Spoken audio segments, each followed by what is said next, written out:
ઘણા બધા માલઢોરના કારણે અનેક ઘડા ઘીના ભરાતા. ધાના નૈયા ચારણ છે પોતાનું ગાડાની અંદર ઘીના ઘડા મૂકી સરદારની બજારમાં જેથી ઘી વેચવા માટે જાતો હતો તેથી 17 વર્ષની નાનકડી દીકરી આવીને કીધું હતું, બાપુ ક્યાં જાઓ છો? કે બેટા સરદાર જાઉં છે. કે સીધ જાઉં છું? કે બેટા ઘી વેચવા જાઉં છે. હે બાપુ મારે આવું છે સરદાર. અને ગાડા માથે બેઠો તો દાના નૈયા નામનો ચારણ આમ કરીને આમ જીવની હામું જોયો કે આ હા હા.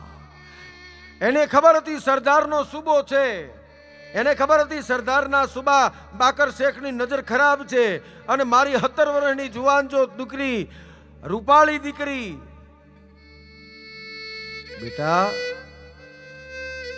ઘી વેચવા માટે હું જઉં છું, તમારે આવવાની જરૂર નથી. ત્યાં બીજું કઈ કામ ન હોય. આ ઘડા ઘીના છે એ આપી એના ભાવતાલ કરી નક્કી કરીને મારે આવતું રહેવાનું હોય.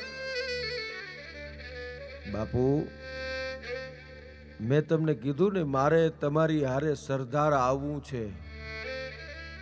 કે બેટા સરદાર ન હોવાય. હે બાપુ સરદાર કેમ ન હોવાય? કે બેટા તને ખબર નથી યા બાકર શેખ બેઠો છે. તો બાપુ બાકર શેખ હોય તો આપણને શું? ઈ બાકર શેખ છે તો હું ધાના નૈયા ચારણની દીકરી જીવણી છું.